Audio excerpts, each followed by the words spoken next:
Salutations, people! Welcome to Page 3 Killers, Murders That Went Unnoticed, a podcast where we dive into the murder cases that went unnoticed by our nation's newspapers. Hi, Shay. Hi, John. Hi, everyone. Hi, guys. And welcome to Page 3 Killers, Murders That Went Unnoticed, episode 40. Oh my gosh, only 10 more until the end of the season. Oh my gosh, it's so... Yeah, I it's guess that's moving something so to look quick. forward to. Yeah. And then we start on season 2. And you're just like, oh, damn. So this week we have a really good case for you guys, and it's actually a case suggested to us by a Facebook fan, or it was either on YouTube or Facebook. He was commenting on one of the things, and he recommended this. I'm sorry that I lost the post, so I can't find your name. So if you're listening to this one, I truly apologize for that. Shout out to you. Yes. So we are going to be talking about Joe Arridy. Yeah, Arridy. I would say it's Arridy. Arridy? There's no... Yeah, maybe Arridy. Yeah, so we're going to be Arridy. So we're going to be talking about Joe Arridy, who was falsely convicted and executed in 1936 for the rape and murder of a 15-year-old girl in Pueblo, Colorado. So we're going to be talking today about the investigation, his time in prison, and his execution. I'm not going to be happy this one. No, I'm going to be not. really, really angry. Yeah. So do you want to do our shout-outs before we move on? Joe and Chelsea. Hey, Joe and Chelsea, thank you so much for your donations to us on Patreon. We've given away the secret. Yeah. I just don't feel like trying to pronounce that name anymore. Ralulk. Now let's move into our news. So since this case happened in 1936, I decided to use that year. So we have just a few things. So we have a tornado that hits Tolupo, Mississippi on April 5th, killing 216 people and injuring over 700 people. It is the fourth deadliest tornado in American history. I didn't know that. Yeah. And you came pretty damn close to pronouncing that correctly. But At Tupelo. You just got Tupelo. You basically pronounced it correctly. You just got the emphasis wrong. Yeah. Okay. And which is, They don't not have really your like fault. one of those things like to tell me which letter to. Well, that's only on there if it's on. I mean, English doesn't have them, but it's only on there if you're supposed to put the emphasis on the wrong part of the word. Okay. Because normally there's standards and procedures for that, but sometimes they make they change them. Yeah. So they put the little accent mark. All right. So in June, a major heat wave hits the American Northwest. High temperature records are set and thousands die from basically heat stroke and dehydration. Yeah, this is pre AC. Yeah, so we're in the right nearing the end of the Dust Bowl. Okay? So the Dust Bowl was the 1930s to 1936. And 1930 to 1936.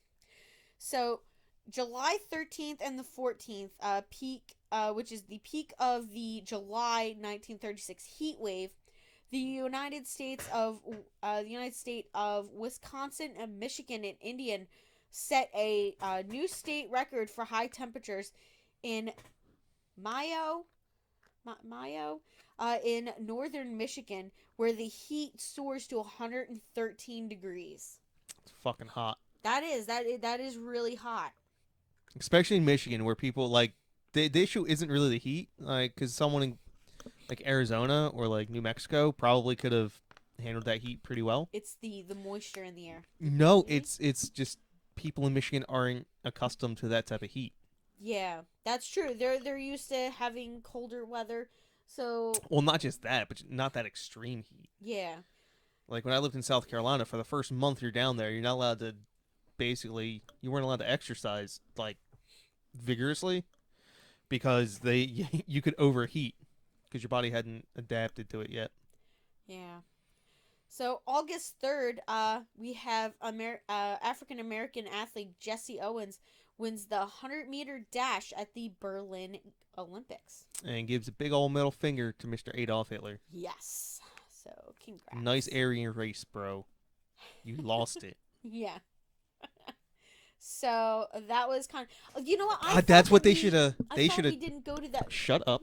They should have totally nicknamed. I just had an idea and I don't want to forget it. They should have totally renamed the 100-meter dash for that particular Olympics the Aryan race. Okay. They lost. No, just like before they even started. This is the Aryan race, and then they lose. In splendiferous fashion, right? Wait, no. In splendid fashion, they. I'm lost. sure splendiferous is now a word somewhere. Probably. So it's like fantastic and splendid together, splendiferous. So yeah, so they end up. Germany loses in that one. We took it with our African American athlete Jesse Owens. He won, took home the gold. For that one. Now, I thought we were protesting that Olympics, but then I just realized no, it was the one that was hosted in Russia that we refused to go to. Yeah, right? in 80 and 84, I think. Yeah. Russia refused to compete in the one in Lake Placid, and we refused to compete in the one in wherever in Russia, St. Petersburg or whoever. I don't even think does St. Petersburg even exist anymore? Yes. Is that Moscow? No, St. Petersburg and Moscow are separate. St. Petersburg is because wasn't that changed to Stalingrad or Leningrad, and then it was Stalingrad? Did they ever change it back? Yeah, it's St. Petersburg now. Yeah. Now for our CD side. Now, watch this one. So April 3rd, Richard Hulpenman was convicted of the Limburg kidnapping and murder in 1932. And he is executed by electrocution in New Jersey, in a New Jersey state prison. Or in the New Jersey state prison. I know I've mentioned this before, but I've been inside the Limburg house. Yeah? Yeah, it's now no correctional facility. You know what? It seems kind of fair. I mean, if my kid got kidnapped out of my home and murdered, I would definitely, in the event of my death, donate my house. I don't know why that happened, how it happened that way. But the state of New Jersey owns the land, and now it is a low security women's prison. I believe I can't. Don't quote me on it. It might not be. No, I'm not even gonna try. I'm not gonna lie about it. I don't know. I forget. All I know is it's a low security women's correctional facility in the middle of the woods. Now, have you ever been inside the New Jersey state? Yes. Prison? There's a lot of New Jersey state prisons. I've been inside several of them. Oh. Well, which one is the New Jersey state prison? There is no the New Jersey state prison. Mm. The biggest one I think is in Trenton, which I have not been inside of. That kind of makes sense. Either that or it's the one in probably like up in Newark or New Brunswick or something like that. What's the capital of New Jersey? Trenton. Trenton? Okay. So it makes sense that their largest prison would be right there. Mm-hmm. All right. So now let's get talking about our case. We're a whole 9 minutes in. So that was pretty quick. I mean, I didn't have a lot of news stories from 1936. Must have been a quiet year. Everybody was spending it in the Dust Bowl. Depressed, poor, hungry, dirty. Well, I mean, it was just it was a Great Depression in general. Yeah. So, So we're going to move right in. So Joe Arridy was born in 1915 in Pueblo, Colorado. Now, his parents were recent immigrants from Syria, which was at that time part of the Ottoman Empire. So were they. Would you go by how would you be Syrian like if it was part of the Ottoman Empire? It wasn't Syria until the Ottoman Empire separated. So what would you call yourself? Like Not one. You might call yourself Syrian. yeah. I mean, in the same way that someone from India in 1932 wouldn't call themselves British, Mhm. despite being part of the British Empire. Yeah. Hmm. So I'm not 100% sure. I don't know if they would call themselves an Ottoman or not. Yeah. So his parents were Henry and Mary Arridy. Arridy. Uh, Henry took a job with a major steel mill in Pueblo, where he learned basically the skills as a hired worker there. So he learned all of that. So his son, Joe, was late to speak as a boy and never spoke in sentences for more than a few words. Now, after he attended 1 year at elementary school, his parents were told by the principal to keep him at home, saying that he could not learn. Now, after losing after Henry lost his job a few years later, he applied. His friend helped him apply to put his son into basically an institution, because Joe did have some learning disabilities. So he had some. I would say that he either had autism or something like that, where he was not able to You can communicate and learn on the same level as everyone else. So they basically put him in. At the age of 10, he was admitted into the State Home and Training School for Mental Defects in Grand Junction, Colorado, where he lived on and off until becoming a young adult. Now, during his 7 years at the institution, his records showed that he was incapable of working on any farm crews or sitting in a classroom. So, therefore, he was given a day activity, which was, like day work. So, he would basically be, I guess, locked in his room at night, and then they would bring him out during the day where he would work in the kitchen alongside Miss Bolt, Bowers, Bowers. who was the cook in the kitchen. So the worker reported that Joe was only capable of tasks of not long duration. So he could wash dishes, do mopping of floors, and he could do small chores and errands. He depended on others for leadership and suggestions. So he basically, if he had to be given direction, like he just couldn't like think of like a normal progression of a task. So each step they would have to tell him how to do it and all of that, unless it was like something super simple like mopping. Now, both in his neighborhood and at the school, he was often mistreated and beaten by his peers. So he did not have a lot of friends. Now, he left the school and hopped on a freight rail car and left the city. And at the age of 21, he ended up in the rail yards of Cheyenne, Wyoming, in late August of 1936. So it's actually pretty impressive. Yeah. Yeah, he basically saw some homeless people getting on a train. And just join them. Yeah. He just jumped on. And for like a few years, he just rode the cars. He would like pop up at home every once in a while. But at this time of this murder that ends up getting him put in jail, he is in Cheyenne, Wyoming, in late August of 1936. You know what this reminds me of? Yeah. The guy from Of Mice and Men. Um, yeah. What's his name? Lenny? Lenny. Yeah, with the little mouse. Mm-hmm. He kept in pocket. I wonder if this is a if he was Look up inspired when by that that. book was written. I mean, it was about the same time. I'm pretty sure it was during the Dust Bowl. Yeah. I mean, that's why I can't remember the name of the author, but Yeah. So now we're gonna talk about the Drain family.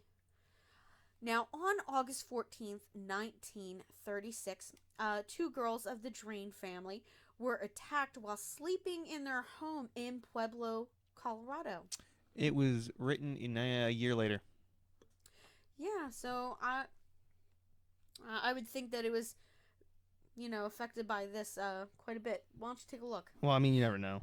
Yeah. Both 15-year-old Dorothy and her 12-year-old sister Barbara Drain were bludgeoned by an intruder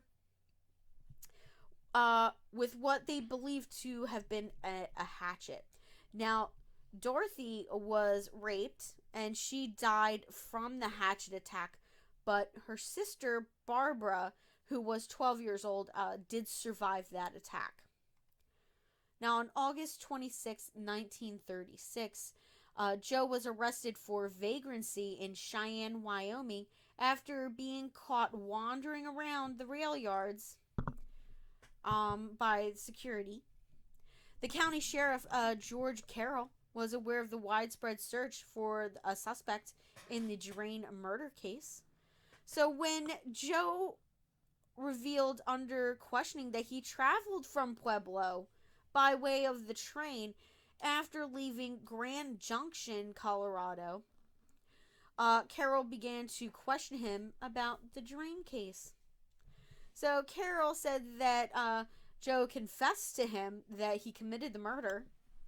Now, when Carroll contacted the Pueblo police chief, Arthur Grady, about Joe Arridy, he learned that they had already arrested a man considered to be the prime suspect, and his name was Frank Aguilar, a laborer from Mexico.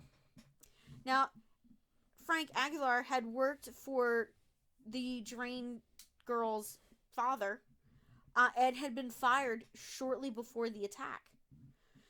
An axe head was recovered in Frank's home, but Sheriff Carroll claimed that Joe Arridy told him several times that he had been with a man named Frank at the crime scene. I think that was a lie. So do I. I feel like that was a pretty shady lie. I mean, this guy, Joe, is mentally handicapped, so they didn't have any laws preventing police from talking to people back then, especially because he's 21 years old. He is an adult. Whether or not mentally he is an adult. Now, Aguilar later confessed to the crime and told police that he had never seen or met Joe Arridy. Now, Frank Aguilar was also convicted of the rape and murder of Dorothea Drain and sentenced to death. He was executed in 1937. Now, Aguilar was also the lone attacker in a similar case that took place 2 weeks earlier, which was Miss O.R. McMurtry. Sure. She was 58. She identified Frank Aguilar as the lone attacker in a similar crime that happened 2 weeks earlier and just 3 blocks from the Drain crime scene. She and her aunt Sally Crimpley, 72, were sleeping in the same bed when Aguilar attacked them. He beat them around the head as he had done in the Drain home. Like Dorothea Drain, Sally Crimpley was bludgeoned to death.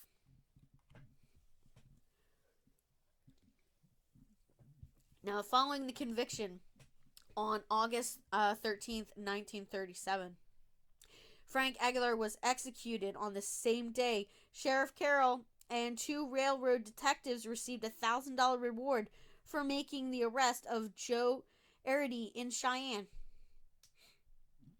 That's not a conflict of interest at all. Oh no, because there was a reward. And $1,000 in the middle of the Great Depression. That's a lot of money. So Sheriff Carroll assumed leadership in all aspects of of Joe Arridy's investigation.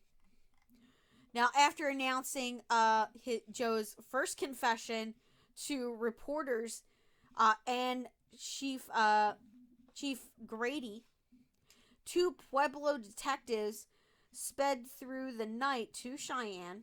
The next morning, they joined in an added interrogation with Carroll leading it. They drove back to Pueblo. Later, police somewhat obtained a single matched hair that they said linked Joe to the murder somehow. Because he wasn't even in the area when it happened. He was already in Cheyenne. So this is absolutely ridiculous. It's worth noting that this evidence had a suspicious chain of custody. And matching hair without DNA is an unreliable forensic technique today. So, yeah. After being transported to Pueblo, Joe Arridy reportedly confessed again. When the case was finally taken to trial, Joe Arridy's lawyer pled insanity to spare his client's life. Now, Joe was ruled to be sane, while acknowledged by 3 state physicians to being so mentally limited as to be classified as an imbecile, which was a medical term in 1936. So that was basically being labeled mentally challenged. I believe they later updated it to mongoloid, Yeah. which I'm not sure if it's better or worse. Yeah. So they said he had an IQ of 46, which is the mind of a 6-year-old. So a 6-year-old operates on an IQ of 46. So, yeah. They noted that he was incapable of distinguishing between right and wrong, and therefore would have been unable to perform any action with a criminal intent. Which kind of sucks because he didn't even do it. Yeah. And he still had to plead insanity for something he didn't even do. Yeah. Now, Joe was convicted largely because of his false confession. Now, studies since then have shown that persons of limited mental capacity are more vulnerable to coercion during an interrogation and have a higher frequency of making false confessions. Now, there was no physical evidence against him, and even Barbara Drain, the surviving victim, testified that Frank Aguilar had been present at the attack, but not Joe Arridy. So he was never there. What jury convicted him? I'll tell you, it's a jury of all men. Even still, you'd think that because it takes a unanimous jury. You're going to tell me you found 12 people to find this man guilty. Yep. 12.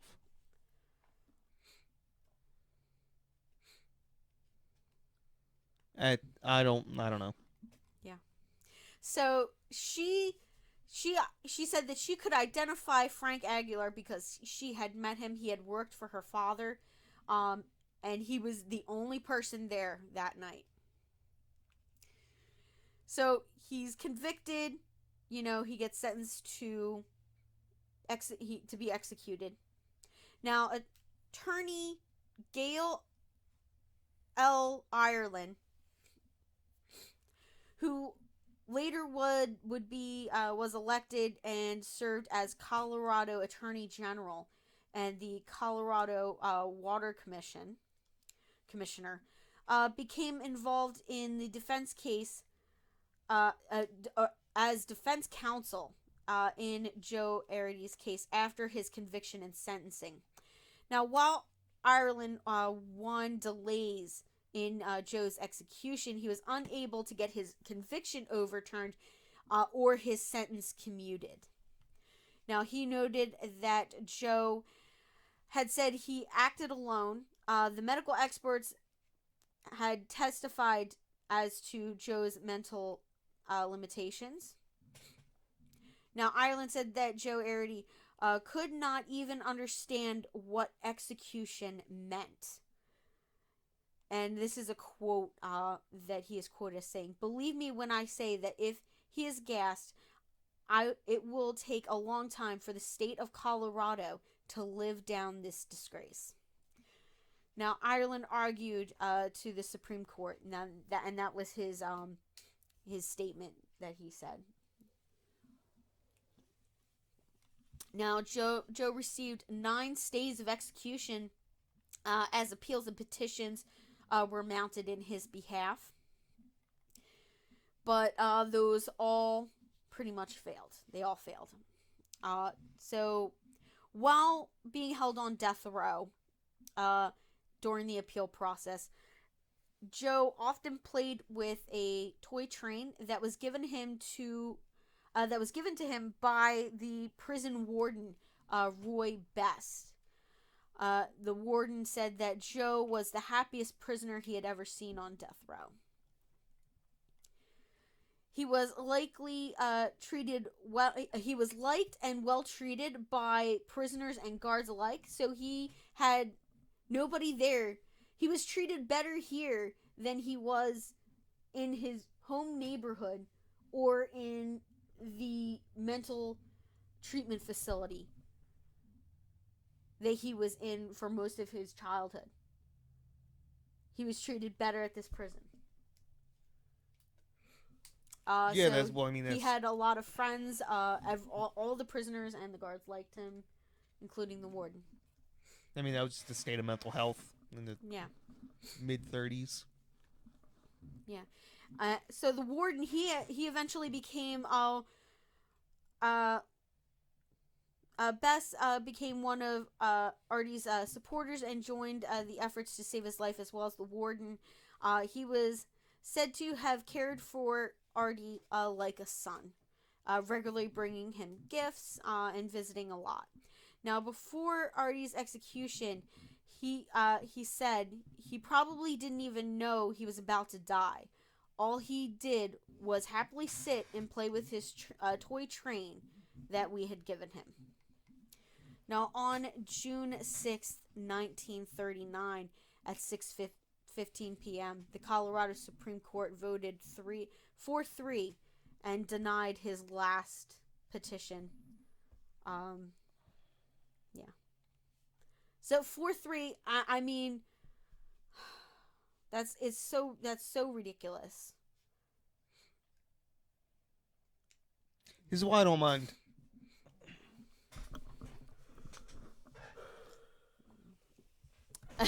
You just want me to keep going? I'll get in trouble for what I'm about to say. Yeah. Governor Teller Ammons called the warden at 6:30 p.m. and ordered the execution to be carried out. Yeah. For his last meal, Joe requested ice cream. So he got ice cream. I'm not sure, they did not specify the flavor. Now, when questioned about his pending execution, he showed blank bewilderment. He basically didn't understand what they were talking about, what was going on. He didn't even understand what the meaning of the gas chamber. And then he told the warden, "No, Joe won't die." Now, Joe Arridy walked. This was a quote from the Los Angeles Times in an article from July 7th, 1939. They said that Joe Arridy walked to his death with the faith of a child. He was reportedly to have smiled while being taken to the gas chamber. Momentarily nervous, he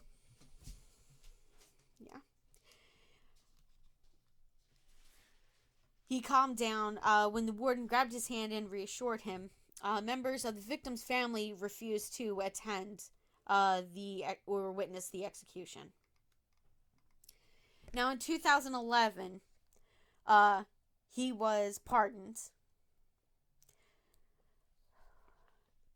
So Joe Arridy's case is one of the number that received new attention in the face of research into reassuring just. Now, Joe Arridy's case is one of a number that received new attention in the face of research into ensuring just interrogations and confessions. Now, in addition, the U.S. Supreme Court ruled that it was unconstitutional to apply the death penalty to convict persons who are mentally disabled. Now, a group of supporters formed a nonprofit titled the Friends of Joe Arridy, and they worked to bring new recognition to the injustice of his case, in addition to the commissioning a tombstone for his grave in 2007. 70 years later. Yeah. And attorney David A. Martinez became involved and prepared a 400-page petition for pardon from the Governor Bill Ritter and former district attorney in Denver. Now, based on the evidence and the other reviews, Ritter gave Joe Arridy a full unconditional pardon in 2011, saying that pardoning Joe Arridy cannot undo the tragic events in Colorado's history. It is in the interest of justice and simple decency to restore his good name. Sorry, guys. This one's yeah, it's a little late. But this one's a little hard to read. So yeah, his legacy in June of 2007, 50 supporters of the Friends of Joe Arridy. So those supporters gathered for the dedication of his tombstone. They had commissioned for his grave, which sits in the cemetery near the state prison where he was executed. And the grave, is just really sweet. So they commissioned it. It was installed at the Woodpecker Hill in Canyon City's Greenwood Cemetery near the state prison. Well, we're only like 33 minutes in. This one hit hard. Yeah. You know what? So I've always been somebody that says, I believe there are certain people that deserve the death penalty. But this case here just pisses me off. Because this is somebody who should have been protected over anybody else. And that his weaknesses were used against him by a corrupt system. And it basically... It wasn't justice. It wasn't fair. And I hope that police chief is burning in hell right now. Oh, I'm sure he lived fat and happy the rest of his days. Yeah, couldn't bother twice. He got his $1,000 reward. Probably bought a nice Cadillac with that one. Yeah, I mean that's absolutely horrendous. So yeah, this case hit really hard. Like, just, it's fine when I was researching it, typing it up. I was a bit angry while I was writing it up, reading the stuff, and I didn't think that I would start crying at that one part where I had to. It was my fault. No, I was starting before you even got up, but I was trying to hold it together, because I had my makeup on, so, and I was just like, damn. But when I hit that one line that I had found, and I was just like, damn, and that hit, and I just started. So we had to take a few second pause. But, yeah. So, I mean, there are people that in this world that deserve the death penalty. I mean, the victims For their themselves said he didn't do it. Yeah. Yeah, the one surviving victim said he didn't do it. Like, how is that even possible? Yeah. I don't know. That's just... Yeah. And then the Supreme, like, I don't know. There was so many layers of chances. The system failed on a massive scale. Right? And just nobody, because nobody had to care. Yeah. There was so much going on. They got to go home. World. Yeah. No, they got to go home. They got to see their families. They didn't, wow, whatever. Just a hard day at work. Yeah. So they were just like, you know, oh, he confessed. But they didn't even take into account the psychiatrists telling them, listen, this confession is shit. He's not mentally capable of understanding what he is agreeing to. He is so mentally deficient in ability that he cannot process a criminal intent. And well, that's even if he did do it. Yeah, and that just there was so much evidence that went against his own confession, but because he has the mind of a 6-year-old. I mean, go up to a 6-year-old and give yourself, I don't know, 12, 24. They probably kept them longer than 24 hours. Yeah. Give them to make a single lie. Give them to lie about anything. Anything. After 24 hours. Don't feed them. Yeah. Don't do anything. Don't give them any water.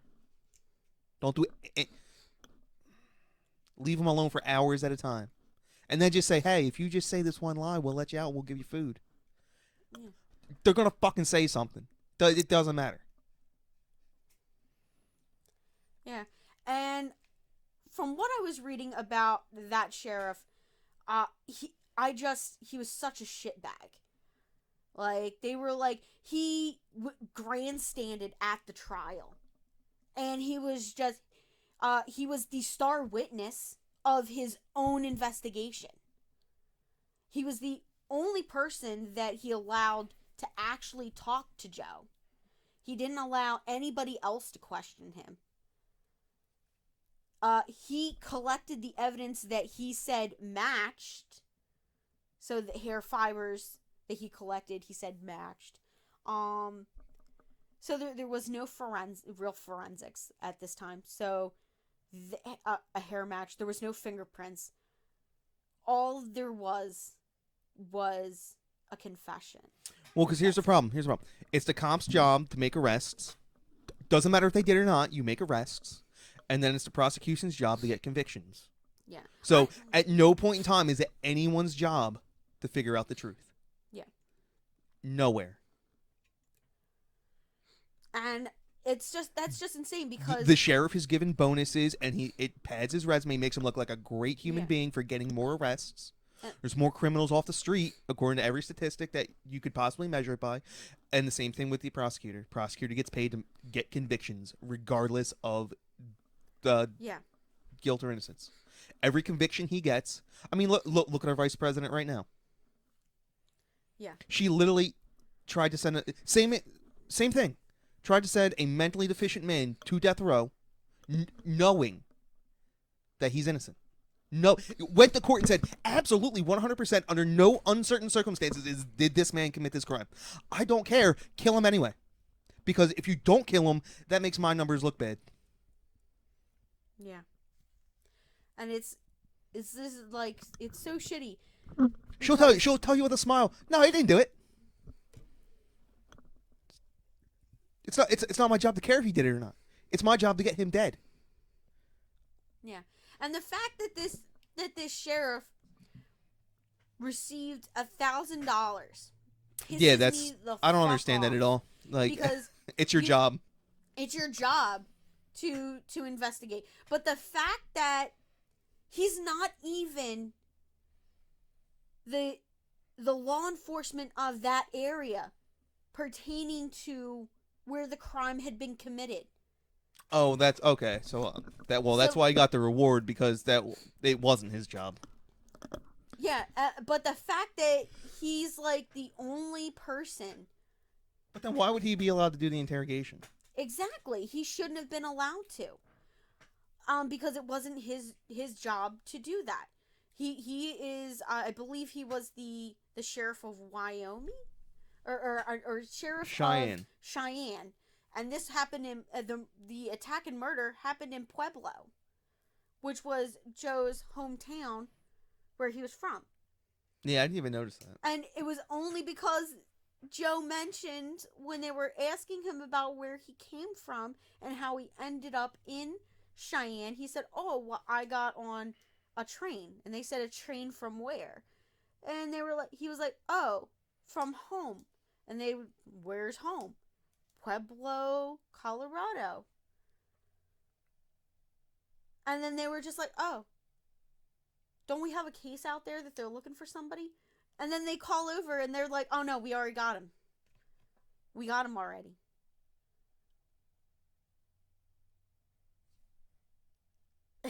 Yeah, but Yeah. he had to have $1,000. Yeah.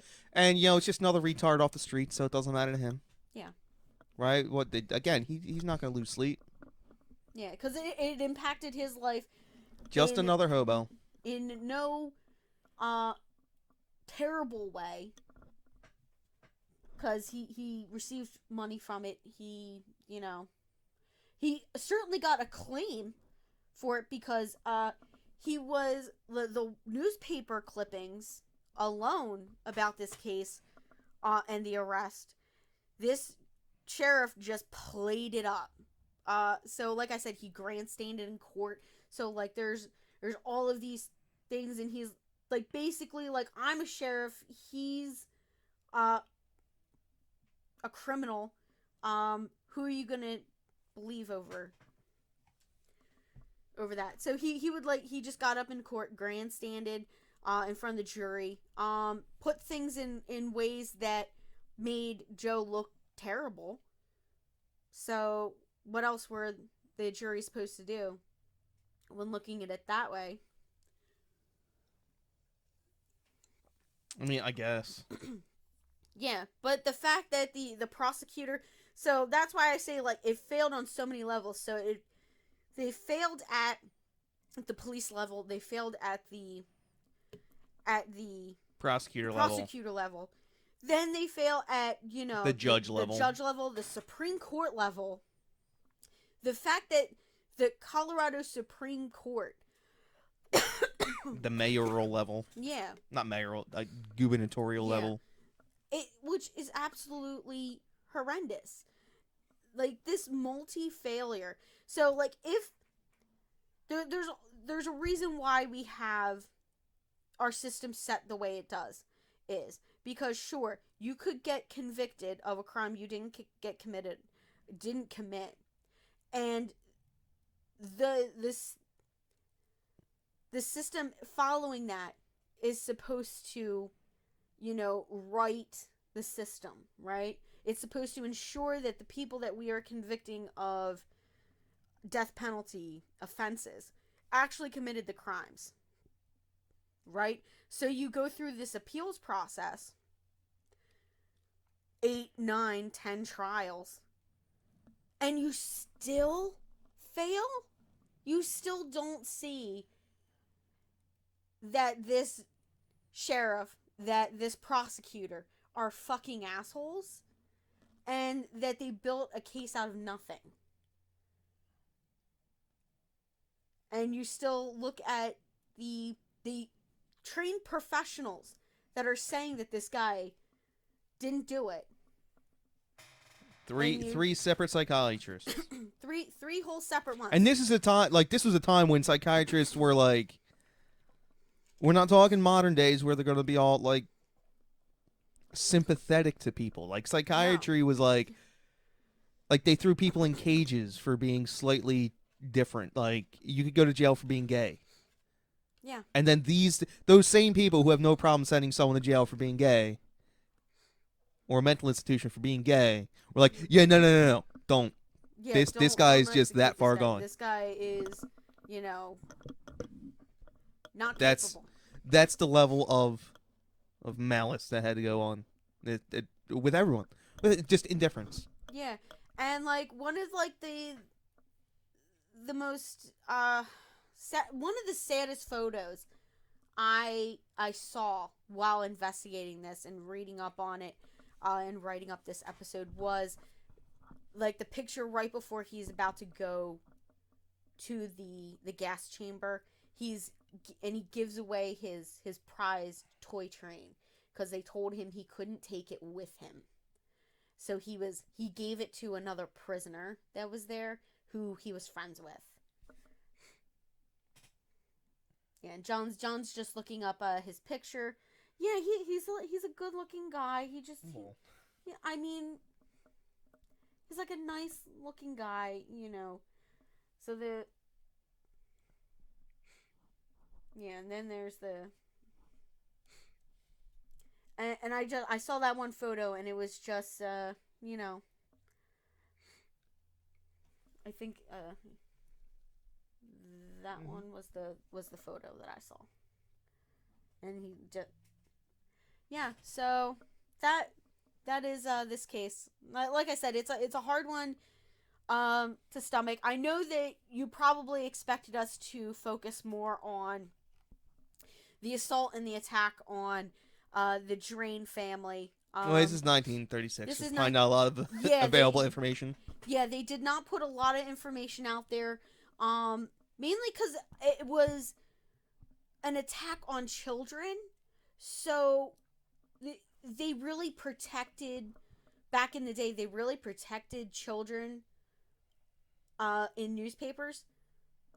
Oddly. And then there's like a phase where we go into like this where we just politicize everything and just...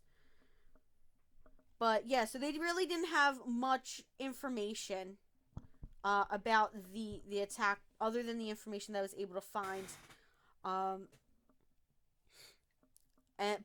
But surprisingly, I had found that second case that was 2 weeks later, or 2 weeks earlier prior to that one. Really? Yeah. And I found that completely by accident when I was Googling Frank Aguilar.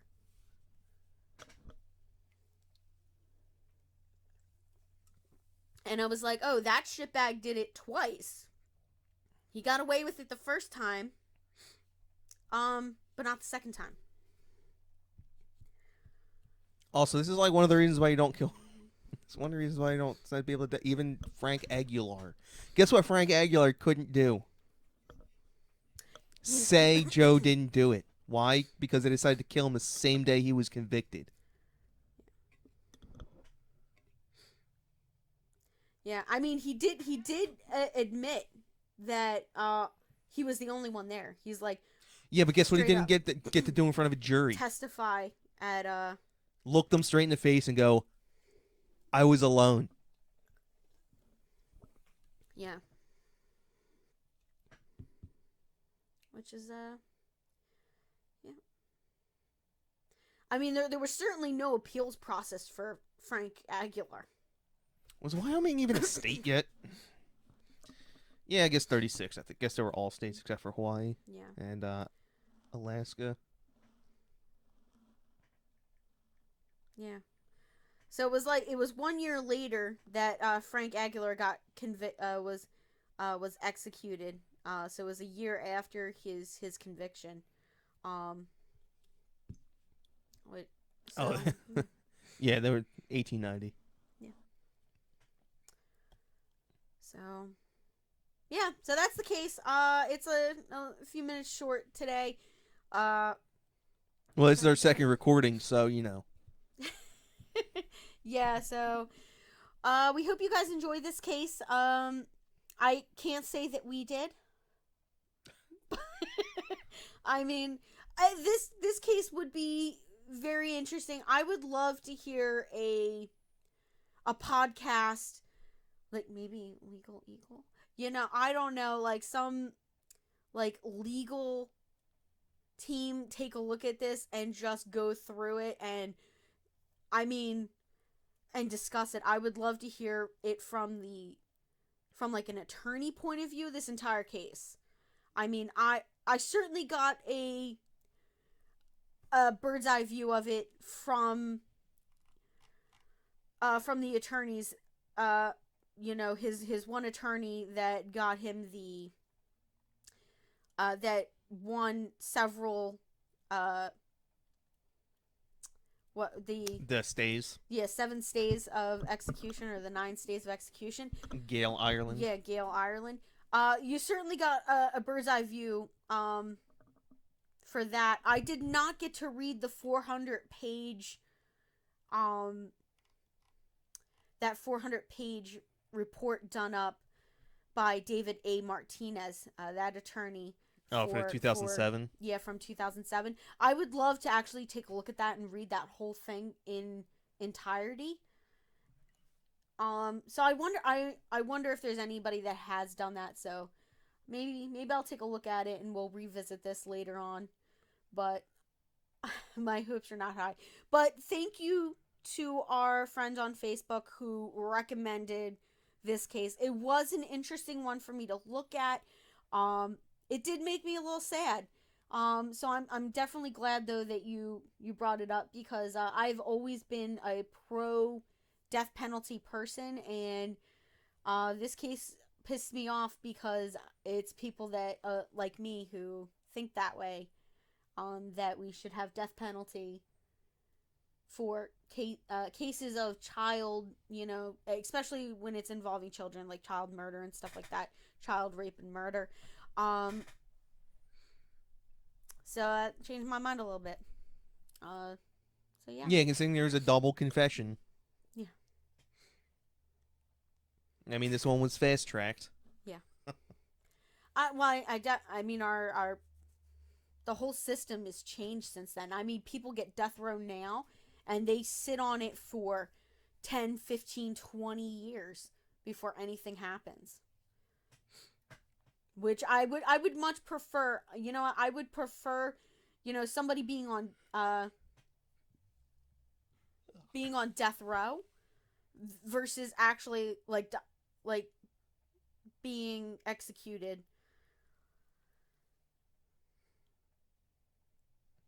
But for them to sit on death row, they have to be executed.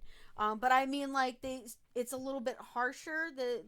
So you're held in like a more secure area of the prison. You're usually you're usually limited as to who you have contact with, right? Yeah.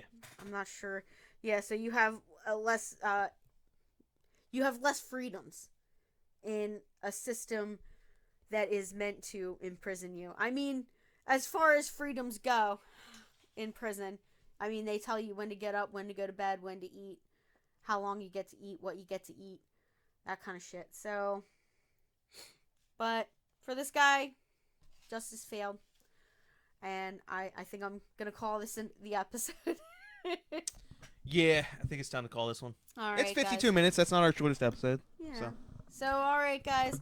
Hope you enjoyed it. We hope you had a nice Halloween. And we will have another great case for you next Wednesday. Bye. Bye, guys.